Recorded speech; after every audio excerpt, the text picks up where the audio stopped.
I'm back with my panel. Okay, now let's see. Just last year, you know, he had trouble. So what do you think, Deborah? Was that for real? He's still on probation. No. At that moment in time when he broke down, listen to the words. I'm looking at the man in the mirror. I want to change my ways. At least he's not going to, is he? At least he's not singing "Beat It." But I mean, what do you think? Do you think I disagree? It's a career move. No, well, I think it's a career move, but I think it was completely real. We had don't break down like that. No, we had people backstage there. They saw it. He was sobbing backstage as well as on stage. I think the guy, he's young. He's only 20 years old. He's been under a lot of stress. He did a terrible, terrible thing. Not a hot But I flash. think people deserve a second chance, and I don't think that everything is staged.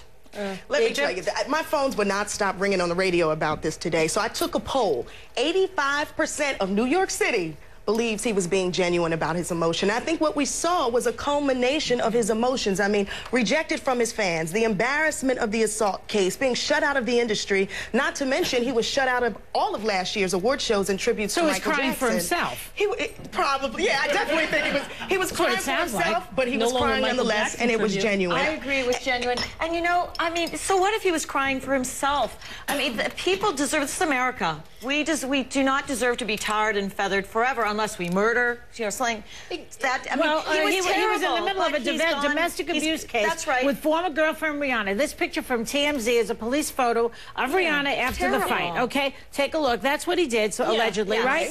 So victim's rights. It disgusts me. He's on probation, and if he is milking a Michael Jackson tribute, and I represented the Jackson family, I was involved with the Michael Jackson case and media hoopla then.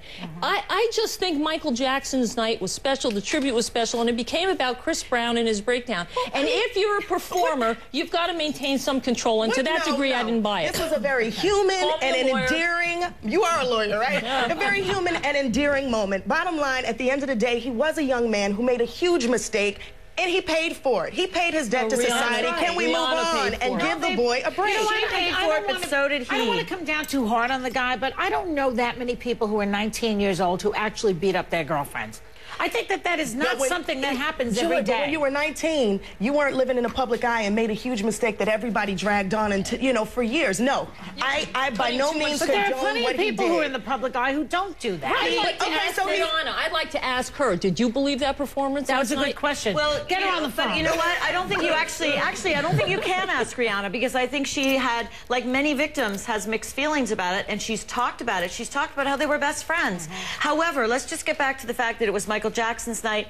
Michael Jackson was his mentor. Before this, he was known for his performances of Michael Jackson's music, so I don't think you can accuse him of taking the night away from him. He said Michael Jackson was his idol. He was crushed, heartbroken last year that he did not, there's something about have an opportunity to pay tribute to Michael last year. Did he ever break down like that before ever? No, but what are we talking about here? This was his first opportunity to do a public appearance. You know, though, is after everything he's been through. I almost called you Israel. But they're friends now.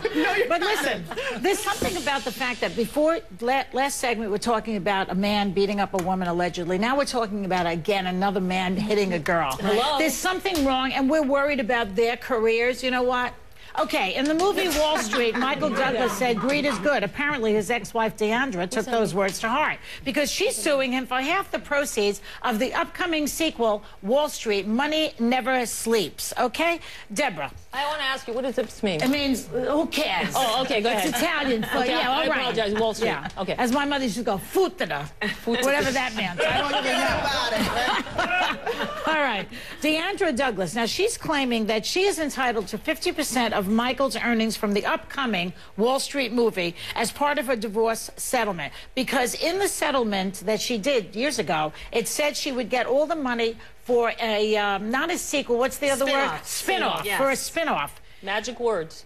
Now, what's the difference between a sequel and a spin-off? Because a movie is a sequel. A sequel is what happens here now from this story with Charlie Sheen and Michael Douglas and the wife and the character and all that. They're taking the Gordon Gekko character and they're spinning it off into another story. Okay, so that means she gets the money now.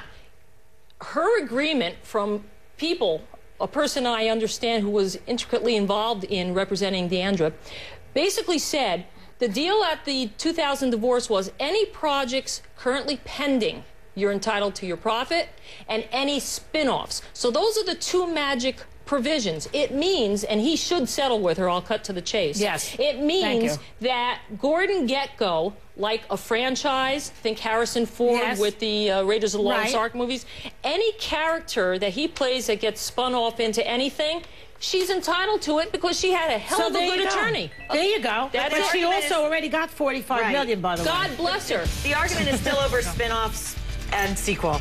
Okay, so maybe that is the maybe she should be more concerned about her son. Okay, you guys were just great. Thank you very much for doing this.